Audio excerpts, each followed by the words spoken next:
Welcome to the ThePPod.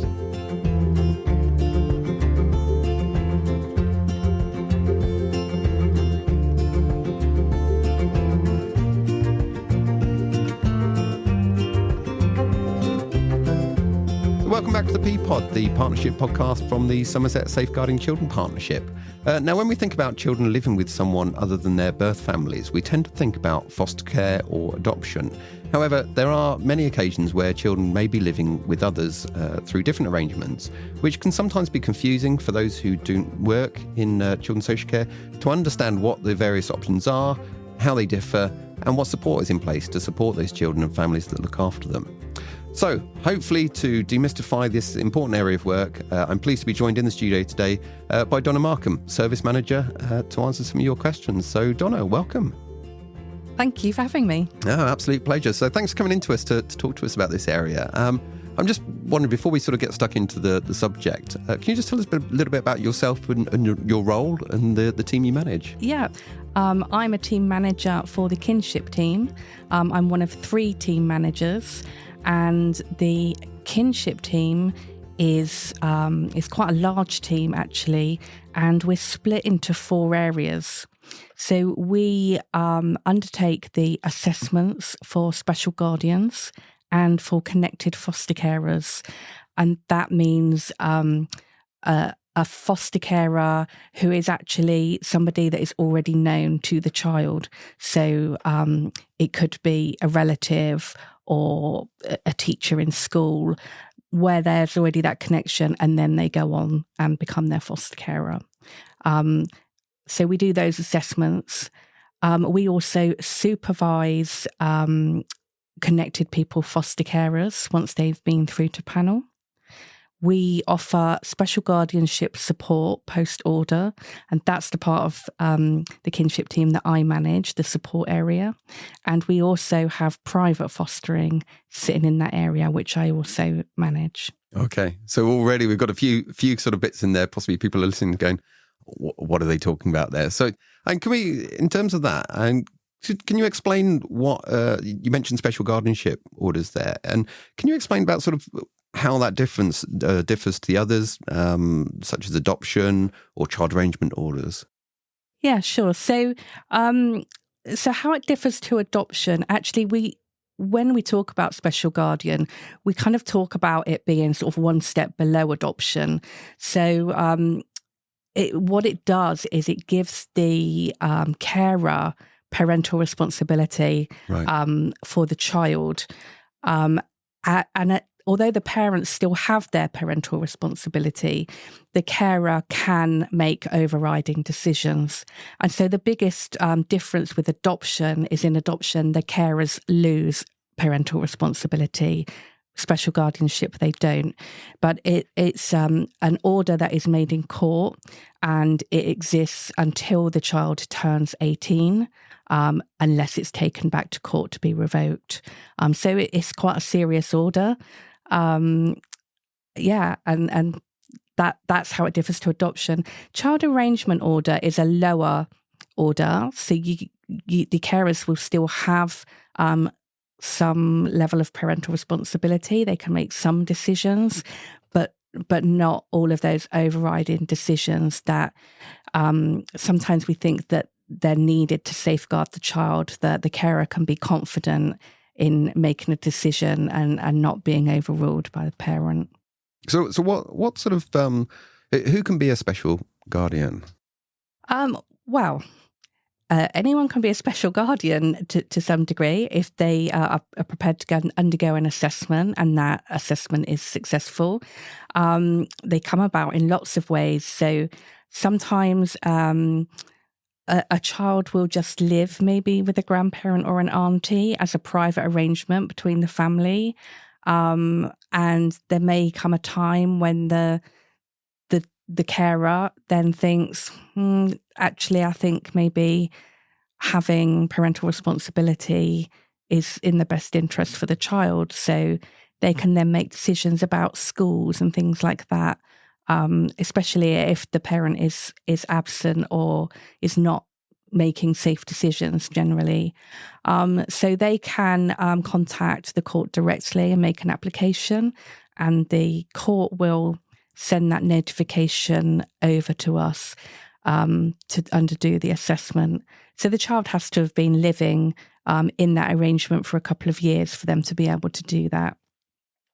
The difference to that, sometimes we have foster carers that are caring for a child that then decide that they actually want to keep that child in their family and offer that kind of permanent home to that child, and they will ask if they can be assessed for special guardianship.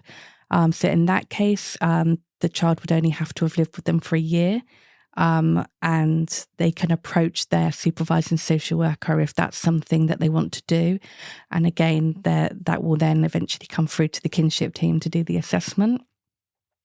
And sometimes when we have children who are going through court, through the PLO process, the child social worker might be considering special guardianship. They will always be looking at who the wider family members are that might be able to offer a home to that child. We do sometimes do wider family members that haven't met the child yet, but they're part of the wider family that have said, actually, we can do this. We, can offer this permanent home. And so they get to know the child at the same time as going through an assessment. But yes, most of the time they are sort of in that close family network and known to the child.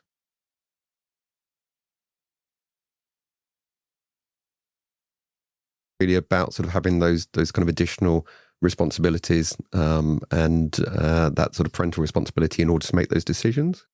Yeah, and there's an expectation, I suppose, that the carer is able to be more autonomous. They don't really need to have children's social care in their or the children's lives. So they, once they have that order in place, then the onus is on them. If there is a problem, they can come through to the support area of Kinship Team and ask for help. But in the day-to-day living of the child, there are no social workers involved in the child's life anymore, which is the goal.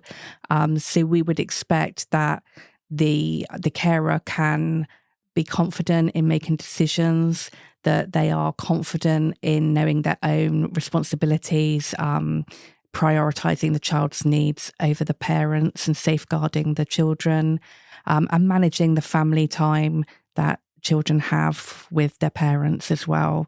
We'd expect all of that really to be them to be able to do that independently of us. And so with special guardianship arrangements, would you say typically they would tend to be either extended family or friends of the family who are already known to the child? Yeah, generally, the majority of the time we would be looking at grandparents, aunties, uncles, great-grandparents. Sometimes we have those wider family connections where it might be a close friend. Really offers the opportunity for that child to remain living within their family and maintaining all of those family connections and understanding their identity and where they fit within their family. It's really good. So yeah, thank you for that. Because often I think when we're sort of thinking about care options for children and children needing to go into the care system, quite often we just think about there's foster care or adoption. But actually what you're saying is that there are kind of many more options available. And many of those may actually be much better for the child, particularly if we're looking at extended family. Yes, so special guardianship really offers the child the opportunity to stay within their birth family, within their wider family network. So that can be really helpful for them in understanding, their family contacts, their identity. Their carer can support them with family time with their birth parents. And there's lots of research that shows that children have better outcomes when they can remain within their family network. So we always want to consider that as the next option wherever possible if children can't stay living with their birth family. You also mentioned a moment ago in terms of special guardianships that that they don't have to sort of have a social worker there, they don't have to have support. But you did mention that actually if special guardians do want some support, they can contact your team. So just wondering if you can tell us about the work of the Special Guardianship Pod. Well, we affectionately call it the pod. That's sort of our in-house name for it, I suppose. But yeah, the pod is, we are a group of three social workers and 3 support workers and myself, plus private fostering also sits in that support area as well.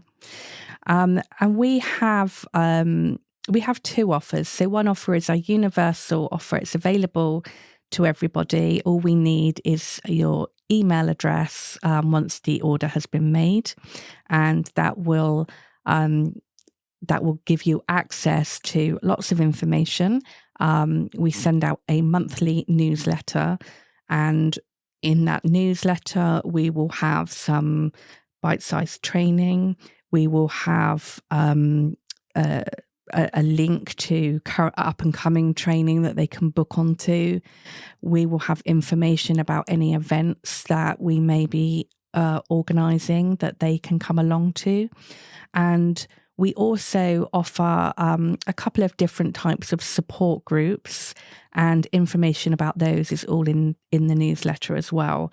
So that is just emailed to everybody monthly, and then they can look through that and decide whether they want to access any of those other things or not. The support groups that we offer, we do a combination of Teams and face-to-face.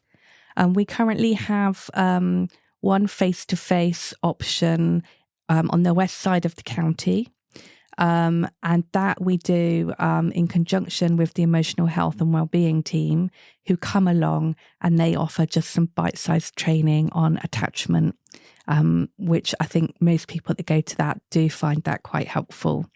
And then we always will have at least one of our workers there, normally one of our support workers, and they're there to answer any questions, to bounce things off, sometimes to have a rant too if things are not going well, so they're available. And then if there are any issues that somebody perhaps needs a bit more support, they'll feed that back to me, and then we'll talk about that separately. So that's our offer that's available to everybody. Do you find that there may be sort of common sort of issues that come up, common difficulties? Yes.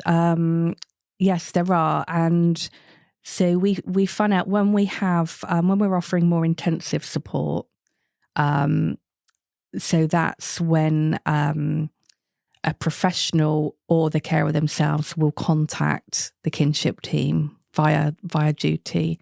They will contact us and say, this is happening and I need some help. So the carer is able to request an assessment of support needs, and we will then undertake an assessment of them, and we will, within that, consider the child's background, the family circumstances, and then what's going really well, what's not going so well, and what we could potentially do to make things better. So I guess that when we do those, there seem to be common themes coming in from referrals. And sometimes that can be quite simple, such as a change in a family situation, and they may be requesting financial support, and we're undertaking a financial assessment. Or it could be a difficulty with birth family, and they're asking us to support maybe with some mediation to help ensure that when family time happens, that's something that the child can enjoy, and adults aren't bringing their problems into family time that impacts on the child.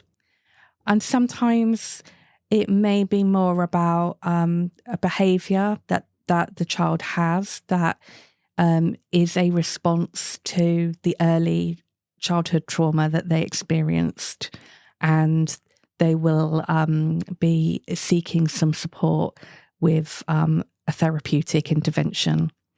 So those are the kind of key areas that we would look at.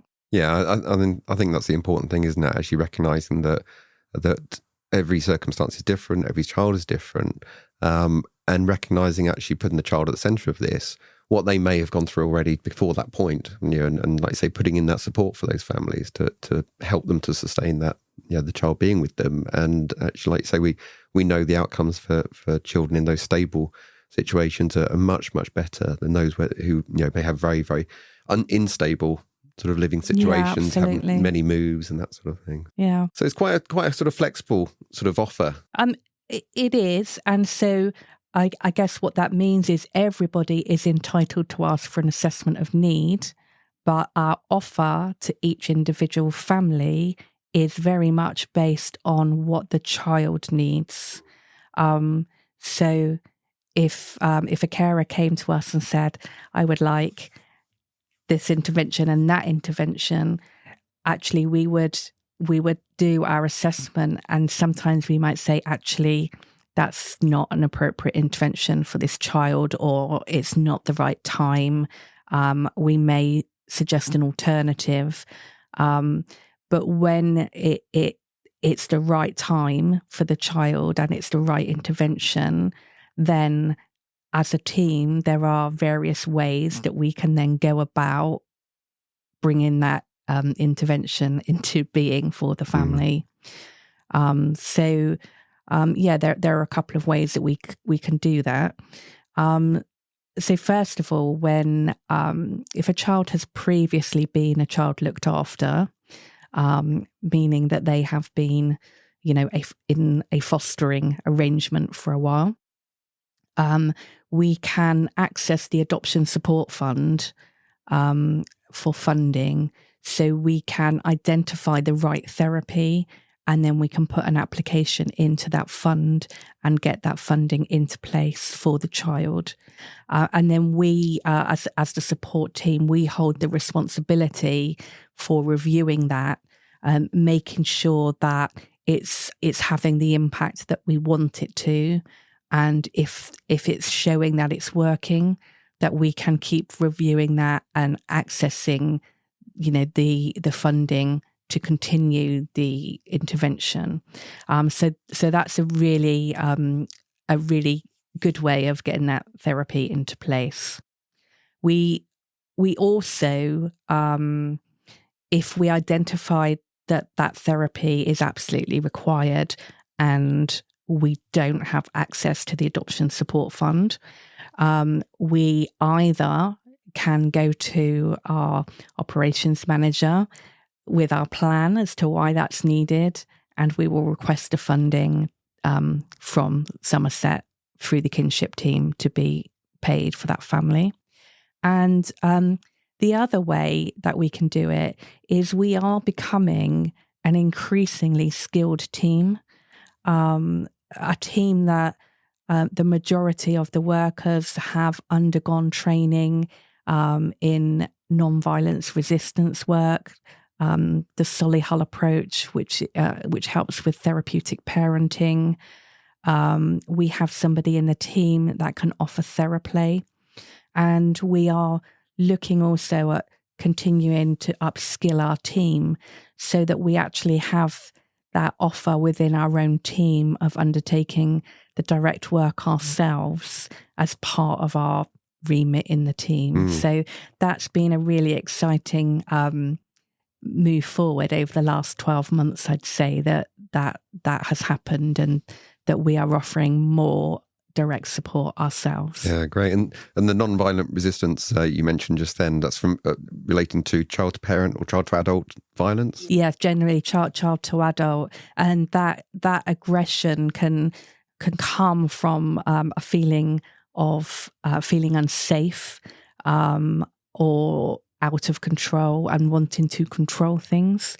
And so we do sometimes see that aggression towards parents or to other children in the house.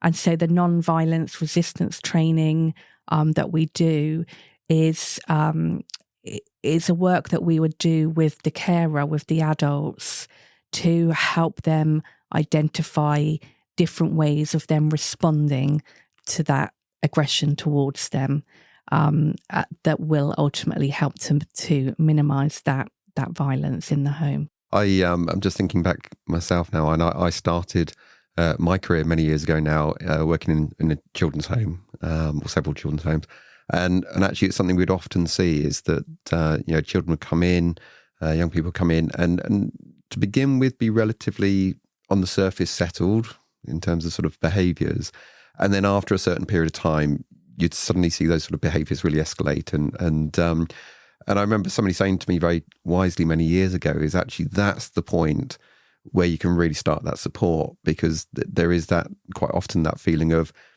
this is feeling safe, which feels unsafe to me right now. And actually, something in my life tells me that this isn't going to go well. So actually, I'm better off trying to break it down and hear and push against it, because before that happens to me. And somebody said to me, that's always the point you can tell. It's like, great, now we can really start sort of supporting and getting that work in. But it's difficult to get through, isn't it? Yeah. And it's really contradictory, isn't it? Because the child, we always talk about the honeymoon period, and a child needing about 3 months to settle and feel comfortable and start to feel safe. And yet it's when they start to feel safe that they then display the behaviours that are saying, I don't feel safe. And sometimes that might be because they are trying to break that arrangement down to keep control of it, or it could be for other reasons, that they're lashing out. Sometimes, we could see it in a child that needs a lot of one-to-one attention from a carer and becomes aggressive when they don't get it because maybe another child is getting it, or the carer's attention is elsewhere. So we can see it in lots of situations. So the non-violence resistance training is a really useful a training for carers to be able to manage that. Yeah, absolutely. Yeah. I'm just wondering actually how many. So you mentioned the team. Am I right in thinking you said 3 social workers, 3 support workers? Yeah, 3 social workers, 3 support workers, myself as team manager, and the private fostering social worker who does a little bit of work alongside her. So I'm just wondering, at any point in time, sort of how many sort of families would you be working with who are under a special guardianship? Well, I looked at those figures probably about 6 weeks ago, in terms of how many children we were supporting, and we were supporting 100 children across just the support pod part of the team, and I'd say that's fairly static, that number at the moment. Our workers are pretty much at full capacity. We have had quite a long waiting list. We had a waiting list, I think, of 15 weeks at one point, but we're down now. I think there's 1 person on my waiting list, so we're down to just a couple of weeks, but everyone is still at full capacity. But yeah, it's around about 100 children. Keeps you busy. It does keep us busy. Keep you on your toes. But, thank you. And just to take us back a little bit as well, you mentioned at the top of this podcast about child arrangement orders. And I'm just wondering, in terms of the support you've been talking about, is that support on offer to where there are child arrangement orders in place as well? Or is that a different sort of offer? Well, at this moment in time, there isn't an offer for child arrangement orders. Whether that changes in the future, I think we'll have to wait and see. There are a lot of changes coming our way. And there are, there's the Homes Built on Love, and reviews of what work. And that's the review by Josh McAllister. And that's right. So that response, I know that we're waiting for more information about what that means for local authorities. That is due by the end of the year. So whether there will be changes in there, I don't know. But I will say we have. We do have 2 they're kind of activity offers that we offer to special guardianships, and we can make those people aware really easily through the emails. But we have actually offered them to child arrangement order families as well. but we can't contact the families to tell them. So if anyone hears and is listening, we have purchased passes for Puxton Park for a year, and we can sign them out for a family of 6 to go for free. And so we're offering that to children and families under child arrangement orders. And we also have an offer for people on the east side of the county under Freedom Leisure for free membership. So we've got free gym and free swim memberships that Freedom Leisure are offering at their facilities. So they're kind of Wincanton, Yeovil, Chard. And they have agreed that they would also offer that to families under child arrangement order. But yeah, in terms of the general local authority offer, it's still a wait and see. However, on that, I would say if there is a family in desperate need and thinking that they just can't manage anymore, I would always say to phone Kinship Duty anyway, and have a conversation with me, because we may be able to give some informal guidance or see what else we could do, but there is no formal offer. And how can people contact your team? So they can contact us through Kinship Duty, and we have an email and we have a telephone number. Brilliant. That's fine. I can pop those in the description for the podcast if you like, and we can that'd be brilliant. Reiterate that at the end of the podcast as well. So brilliant thing. And I'm just wondering as well, in terms of the support on offer to families. Obviously, you talked about the support that you and your team offer. Are there sort of typical partners that you might work with as well, sort of other agencies? Well, when we're talking about the support we offer, we very much will get involved with any professionals that already exist. So if, for example, there are some concerns around school and education, maybe some children are not in full-time education, we will get involved with that. We can get involved with the virtual school. So any children that have previously been a child looked after, we can contact the virtual school for advice and support in making sure that the child has an appropriate education plan in place.